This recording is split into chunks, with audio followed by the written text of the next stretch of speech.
PACL और अन्य chit fund कंपनियों की जानकारी पाने के लिए सब्सक्राइब करें हमारे इस चैनल को और बेल आइकन का बटन भी दबाएं ताकि हमारे द्वारा बनाए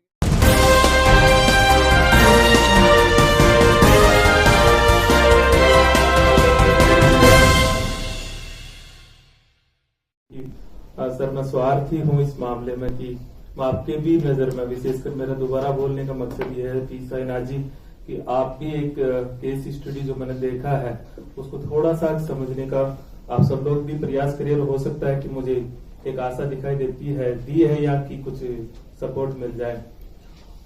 बेसिकली जो किसान की और मजदूर की जो समस्या है उसमें हम लोग यही प्रॉब्लम्स देखते हैं कि उनकी मेहनत का उन्हें पूरा नहीं मिलता या फिर उन्हें लूटा जाता है। मैंने महसूस किया किसान मूवमेंट से नजदीक से जुड़ते हुए, इतना ही नहीं होता, वो बहुत मुश्किल से कुछ थोड़ा बहुत जो कमाता है उसको भी कॉरपोरेट लूटने की एक व्यवस्था करता है। और मैं बताना चाहूंगा कि कोई छोटी मोटी बात नहीं है ये कि केवल एक कंपनी की मैं केस स्टडी दे रहा हूँ और ऐसे फिर 350 कंपनियां हैं। PACL एक कंपनी थी जिसपे 4 बार अभी हम मूवमेंट भी किए थे। बेसिकली इस कंपनी में 6 करोड़ लोगों के 50,000 करोड़ रुपए लूट लिए गए। और मैं आपको थोड़ा सा डिटेल बताना चाहूंगा, ये चिटफंड कंपनियों का मतलब ये नहीं होता है कि ये फ्रॉड होती है। जब मैंने इसकी स्टडी की तो ये कंपनी एक्ट 1956 के तहत रजिस्टर्ड होती है, CAG इनकी ऑडिट करता है, गवर्नमेंट इनको टैक्स देती है। और एक कंपनी जो 30 ईयर या 17 ईयर तक, जैसे ये कंपनी 1982 से काम कर रही है और 2014 तक काम करती है, इतने लंबे समय तक ये सक्सेसफुली काम कर रही है और फिर एकदम से एक ऑर्डर के द्वारा बंद कर दिया जाता है। और कोई छोटी मोटी बात नहीं है, 6 करोड़ सिर्फ एक इस कंपनी की बात है। मैं 350 कंपनियों की फिर अलग अलग बात कहूंगा। 50,000 करोड़ रुपए जो कॉस्ट वैल्यू है 2014 का है। और आप देखें कि फिर इसके अगेंस्ट हम मूवमेंट लेके जाकर के सुप्रीम कोर्ट में केस जीतते हैं और सुप्रीम कोर्ट में हमारा जो केस होता है वो केस ये होता है कि इस कंपनी की प्रॉपर्टी को ऑक्शन किया जाए विद इन 6 मंथ। और आपको जानकर के ताज्जुब होगा कि कंपनी की जो प्रॉपर्टी की जो कॉस्ट थी वो 4 टाइम थी जो गरीब लोग मांग रहे थे। अब मैं थोड़ा सा आपसे भी सवाल करना चाहूंगा, सुप्रीम कोर्ट तक के डिसीजन को एग्जीक्यूट नहीं होते यहाँ, ये हमारा कॉर्पोरेट इतना डोमिनेंट है। ये मैंने महसूस किया कि गरीब की लड़ाई कितनी मुश्किल होती है और उस गरीब की लड़ाई जिसको चोर का दर्जा दे दिया जाता है। मैं इसके एक अलग सेगमेंट में भी जाऊंगा। ये जितनी भी चिटफंड कंपनियां होती है वो मल्टी लेवल मार्केटिंग के तहत काम करती है और उसी ग्रुप में से ये एजेंट बनाती है। एजेंट इन्वेस्टर भी होता है और अपने ही रिलेटिव्स का पैसा लगाता है। सर मैं जो केस स्टडी जो आपको बताना चाह रहा हूँ, ये बताना चाह रहा हूँ कि ये सिर्फ स्कैम नहीं है, कॉर्पोरेट स्कैम नहीं है और गरीब की लूट का ही मामला नहीं है। इतना होता तो मैं बहुत छोटी मानता।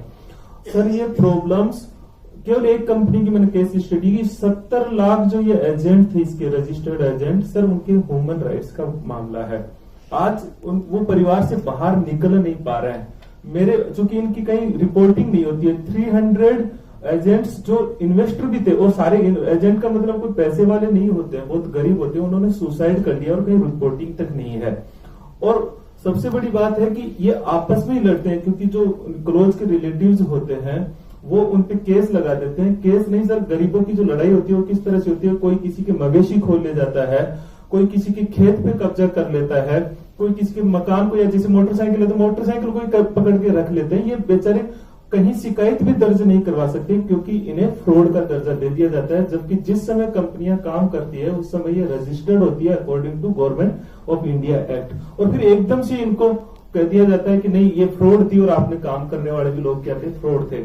सर मेरी सहानुभूति इस बात पे है कि जैसे मान लीजिए कि LIC है, वो LIC को कल को फ्रॉड का दर्जा दे दिया जाए तो क्या उसमें एजेंट जो काम कर रहे थे वो भी फ्रॉड है क्या, उनको चोर? और ये थोड़ा सा हमारे भी परसेप्शन गलत होता है क्योंकि हम उन्हें गलत नजरों से देखते हैं कि ये कंपनी फ्रॉड थी तो इसमें इन्वेस्ट क्यों किया। मेरी केस स्टडी में ये सामने आया सर कि कंपनी फ्रॉड नहीं थी जिस समय काम कर रहे थे और 17 सालों तक काम किए। तो फिर ये एजेंटों का जो ह्यूमन राइट्स का मामला है, एक कंपनी का 70 लाख का है, 350 कंपनी सेबी की वेबसाइट पे जाके देखते हैं, चिटफंड कंपनी है।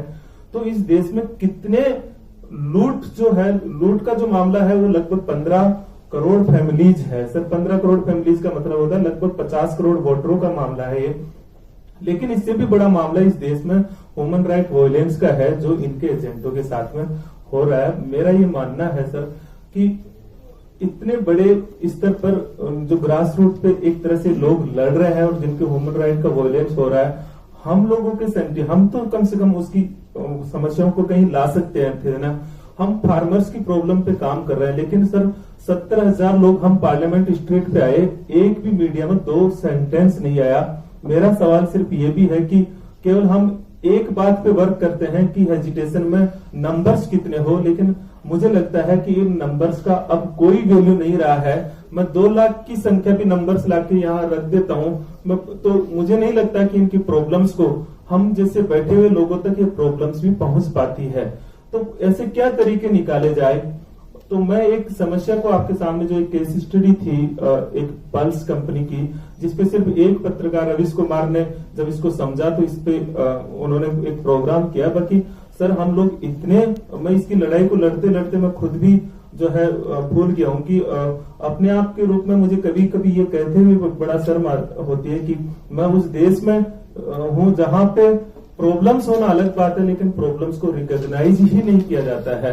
क्योंकि फार्मर्स प्रॉब्लम सर रिकॉग्नाइज्ड है, वो लगता है कि किसान एक समस्या में है, लेकिन इतने बड़े ह्यूमन राइट वायलेंस को कोई रिकॉग्नाइज क्यों नहीं कर रहा? तो मैं एक आशा और से मैं देख रहा हूँ कि यहाँ कोई ऐसे भी मुझे कोई मिले, क्योंकि बेसिकली सर इस पे मेरे साथ कोई भी नहीं है। फार्मर्स प्रॉब्लम में एक बड़े बड़ी संगठन काम कर रहे हैं, लेकिन यहाँ जो संगठन गरीबों पे काम कर रहे हैं उसमें मैं अकेला ही लड़ रहा हूँ। मैं मेरी सैलरी जब दे देता हूँ तो परिवार मुझे खाने को दौड़ता है। ये मेरी अपनी प्रॉब्लम है सर, मैं बहुत ज्यादा समस्याओं को फेस कर रहा हूँ। तो मैं आपको सिर्फ और सिर्फ एक स्वार्थ मानिए कि सर मैं आपसे ये आमंत्रित करता हूँ कि इस प्रॉब्लम्स पे कुछ फैक्ट्स आप स्टडी करके कहीं कोई लाइट में आ जाए, क्योंकि कहीं रिकॉग्नाइज हो जाए। यही मुझे लगता है कि एक बहुत बड़ी बात होगी, क्योंकि उन ह्यूमन राइट वायलेंस वालों को कम से कम इसी बात से सहानुभूति मिल जाएगी कि हमारी समस्या पे कोई बोल रहा है। और लास्ट में 30 सेकंड में जो मैं सजेशन देना चाहूंगा, जो सर मैंने अलग अलग मूवमेंट्स में जो प्रॉब्लम्स देखी है, उन प्रॉब्लम्स में सर मुझे लगता है कि एक मोरल स्ट्रेंथन की प्रॉब्लम है लीडरशिप में।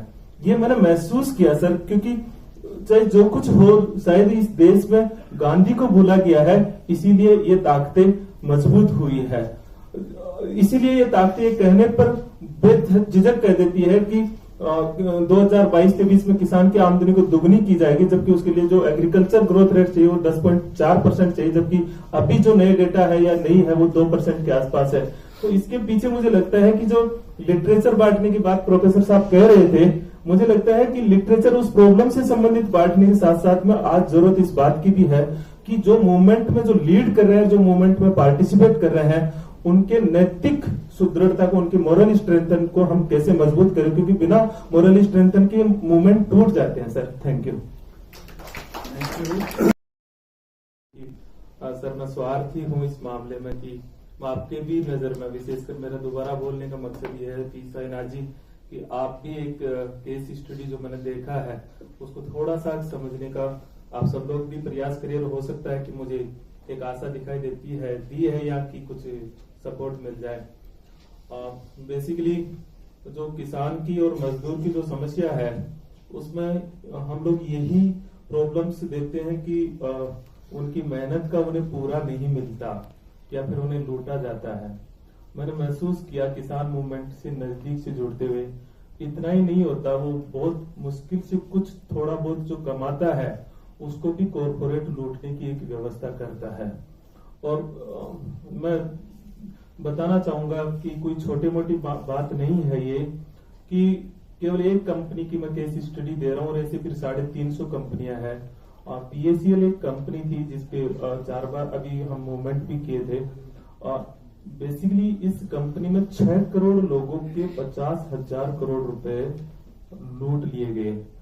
और मैं आपको थोड़ा सा डिटेल बताना चाहूंगा, ये चिटफंड कंपनियों का मतलब ये नहीं होता है कि ये फ्रॉड होती है। जब मैंने इसकी स्टडी की तो ये कंपनी एक्ट 1956 के तहत रजिस्टर्ड होती है, CAG इनकी ऑडिट करता है, गवर्नमेंट इनको टैक्स देती है। और एक कंपनी जो 30 ईयर या 17 ईयर तक, जैसे ये कंपनी 1982 से काम कर रही है, और 2014 तक काम करती है। इतने लंबे समय तक ये सक्सेसफुली काम कर रही है और फिर एकदम से एक ऑर्डर के द्वारा बंद कर दिया जाता है।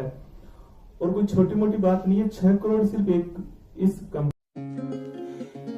PACL और अन्य चिटफंड कंपनियों की जानकारी पाने के लिए सब्सक्राइब करें हमारे इस चैनल को और बेल आइकन का बटन भी दबाएं ताकि हमारे